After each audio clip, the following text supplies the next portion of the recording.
Hello friends, welcome to yogic and modern science. Friends, आज हम बात करते हैं दृष्टा, दृश्य और दृष्टि पे। स्पिरिचुअलिज्म में जो सबसे ज़्यादा बात होती है, आजकल जो बात हो रही है, वो दृष्टा, दृष्टि और दृश्य के संबंध में बहुत बात हो रही है। बहुत सारे साधु महात्मा मिल जाएंगे, बहुत सारे फिलोसोफर्स हैं, बहुत सारे गुरुज हैं, मास्टर्स हैं। They always talk about awareness. Okay, दृष्टा। और ये कहा जाता है कि हमें दृष्टा बनना चाहिए, हर चीज़ का दृष्टा। ठीक है, दृश्य में ना उलझ के दृष्टा बने, और धीरे धीरे दृष्टा की तरफ बढ़ने से और अंदर दृष्टापन की भावना लाने से जो स्पिरिचुअलिज्म में जो प्रोग्रेस है, ठीक है, वो बहुत तेज़ी से होती है। अष्टावक्र में भी अष्टावक्र जी ने कहा है कि दृष्टा मात्र बन जा, है ना। और दृष्टा बनने से ही सिद्धि बताई गई है बहुत से शास्त्रों में। अब योगिक साइंस के हिसाब से ये दृष्टा, दृश्य और दृष्टि ये क्या है, इस पे हम चर्चा करने वाले हैं। शर्मा जी, योगिक साइंस के अनुसार जो आजकल लोग चर्चा कर रहे हैं दृष्टा, है ना, हमें दृष्टा होना चाहिए, है ना, हमें अपने शरीर का दृष्टा होना चाहिए, हमें अपने विचारों का दृष्टा होना चाहिए, अपनी भावनाओं का, जो भी हमारे दिमाग में चल रही है, हमारे माइंड में चल रही है, कुछ भी, ठीक है, उन सब के दृष्टा। तो दृष्टा होने से क्या होता है कि दृष्टा और दृश्य के बीच में दूरी बढ़ती हुई चली जाती है। और दूरी बढ़ने से ये होता है कि जो व्यक्ति है वो बिल्कुल रिलैक्स्ड हो जाता है, रिलैक्स्ड हो जाता है, एक अलग तरह की शांति का उसको एहसास होता है, क्योंकि वो अपने आप को दृष्टा जानने लगता है। अभी तक तो दृश्य जानता है, ठीक है, मैं कुछ भी सोच रहा हूँ तो लगता है कि अच्छा यही मैं हूँ, मैं एक टीचर हूँ, है ना, तो लगता है कि मैं टीचर ही हूँ, है ना, मेरे पास बहुत पैसा है, मैं अमीर हूँ, तो लगता है कि मैं अमीर हूँ, बाकी लोग गरीब हैं। तो हम क्या करते हैं कि जो दृश्य जगत है और सोचने का जगत है, भावनाओं का जगत है, इससे हम आइडेंटिफाई कर लेते हैं अपने आप को, ठीक है, बिल्कुल लगता है कि यही हम है, इसके बाहर हम नहीं, हमारी दृष्टि इसके बाहर नहीं जाती। तो जो मास्टर्स हैं, जो गुरु हैं, वो कहते हैं कि नहीं, इन सब चीज़ों के दृष्टा बनो, ठीक है, सबसे पहले अपने शरीर के दृष्टा बनो, ठीक है, शरीर में क्या क्या चीज़ें हो रही हैं, क्या हलचल हो रही है, ठीक है, फिर माइंड में जो कुछ भी भावनाएं आ रही हैं, जो कुछ विचार चल रहे हैं, उनके दृष्टा रहो। विपस्सना में जो एक मेथड है, विपस्सना में यही होता है कि हम अपने श्वास के दृष्टा रहें। श्वास आ रही है, जा रही है, उनके बीच में एक हल्का सा गैप भी है मुड़ने का, जहाँ से सांस मुड़ती है, उसके हर चीज़ का दृष्टा बनना है। धीरे धीरे क्या करता है, जो विपस्सना करते हैं लोग, और विपस्सना लगातार जिन्होंने किया है, तो उनमें एक अलग तरह की शांति हो जाती है, क्योंकि उनका जो फोकस है वो दृश्य से हट के दृष्टा की तरफ आ गया है। ठीक है, मैं सबका साक्षी हूँ, मैं इन सब का दृष्टा हूँ, ठीक है, मैं दृश्य नहीं हूँ, दृश्य अलग है, दृश्य में अलग खेल चल रहा है, मैं असल में इनका दृष्टा हूँ। ठीक है, तो योगिक साइंस में ये क्या है, दृष्टा और दृश्य और दृष्टि क्या चीज़ है? योगिक साइंस के माध्यम से अगर हम दृष्टा और दृश्य और दृष्टि को जानने का प्रयास करें तो उसमें एक कुछ ही दिन पहले एक फ़ोन आया था। एक नेहा लड़की कोई है, निहालिका निहालिका लड़की है कोई गुजरात में, तो उसका एक फ़ोन आया था कि वो बार बार ना दृष्टा और दृश्य और दृष्टि पे ही बात करती है। बोलता ये सब्जेक्ट मुझे बड़ा अच्छा लगता है। तो क्योंकि ये जो बातें हैं ना शर्मा जी, ये चल रही हैं हर जगह, हाँ, इन पे बहुत बातचीत हो रही है बातचीत हो रही है। तो वो कुछ हमारे उसने एपिसोड देखे तो वो कुछ उसे महसूस हुआ, तो इसी वजह से उसने फ़ोन किया। फ़ोन पे बहुत सारी लंबी बात हुई मेरे से।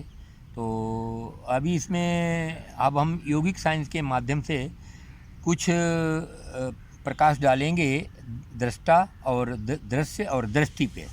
जी। ये अगर हम किसी दृश्य को देखना चाहें, मैं अपनी पहले बात करूं, फिर बाद में दृष्टा की बात करूंगा कि दृष्टा कहाँ पे है स्थित है।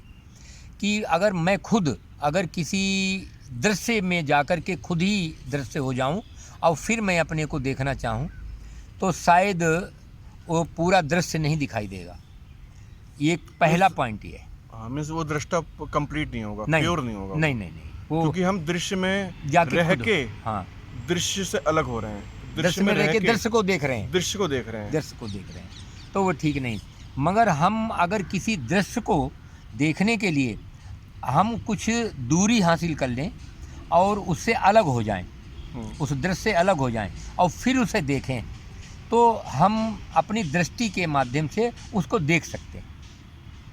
अब सवाल ये आता है कि ये तो दृष्टि ने दृश्य को देखा तो देखने का ढंग आया, अब देखने किसके तरीके आए। अब सवाल ये खड़ा होता है कि अगर ये जो देख रहा है वो दृष्टा आखिर अंततः है कौन? जो देख रहा है, जो दृष्टा है वो हम इसलिए देख रहे हैं कि मेरे अंदर एक ऐसी चेतन शक्ति है जो मेरी अपनी जीव आत्मा की नहीं है, जीव आत्मा से हासिल की हुई बाहर की है।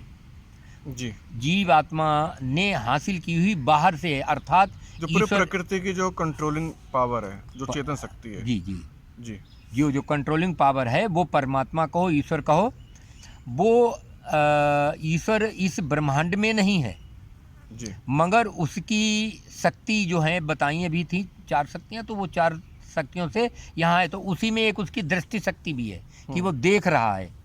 तो जो देख रहा है तो वो ब्रह्मांड के बाहर से देख रहा है, या अंडाकार एक स्थिति है, उस अंडाकार स्थिति के अंदर या बाहर अंडाकार को देखने के लिए उस अंडाकार की स्थिति से बाहर है, बाहर है, तो और बाहर है और अति सूक्ष्म शक्ति है, इसलिए देख रहा है।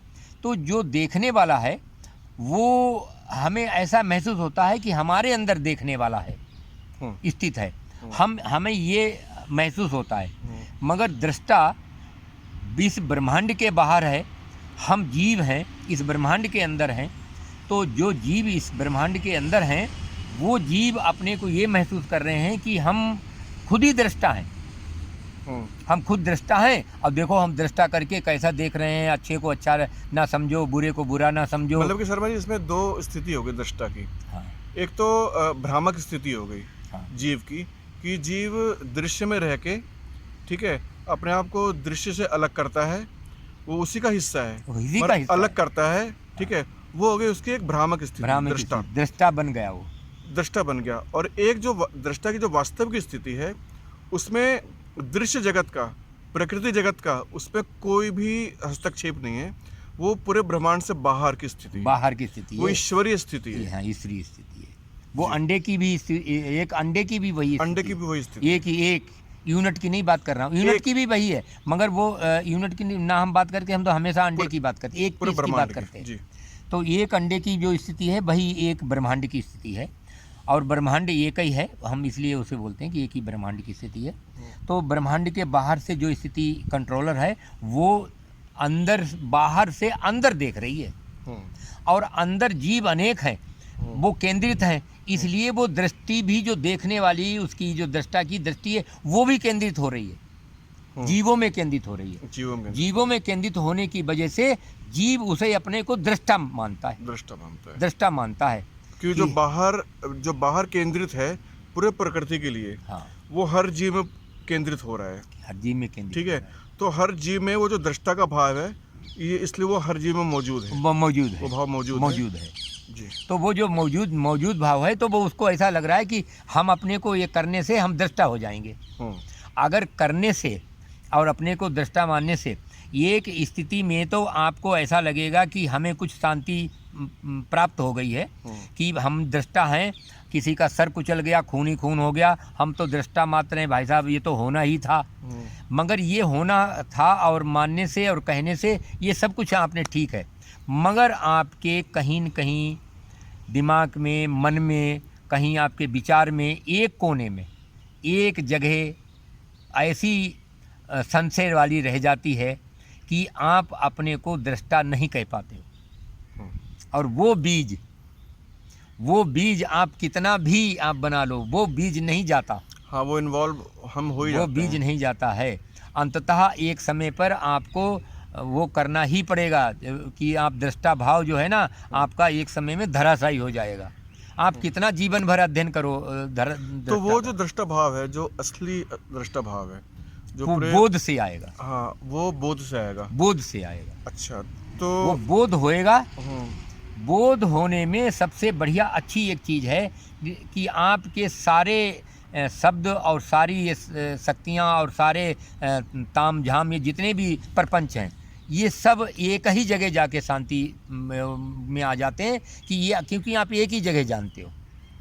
जहाँ आपकी समझ में एक ही जगह है जो पक्की हो गई है, और जो एक जगह पक्की हो गई है दुनिया की सब चीज़ें देखोगे तो उनका प्रभाव तो प्रभावित करेगा, मगर जब आप एक जगह की तरफ जाओगे तो वो चीज़ें काल्पनिक की वजह से वो हट जाएंगी। तो यदि बिल्कुल, और जो दृष्टा है ना, जो ईश्वरीय भाव है वो काल्पनिक नहीं है ना।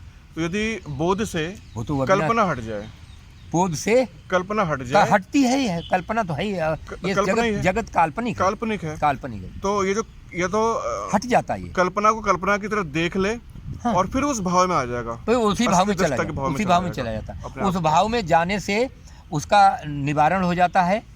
कल्पना में रहने से वो अपने माता पिता या कोई अपना सगा संबंधी खत्म हो गया तो वो रोता हुआ दिखाई देगा, मगर ये जो रो रहा है ना, और एक सेकंड उसको लगेगा कि अगर वो अपने मूल में चला गया तो ये रोना बंद हो जाएगा और वो अपनी स्थिति में चला जा करके वो एकदम शांत स्थिर हो जाएगा।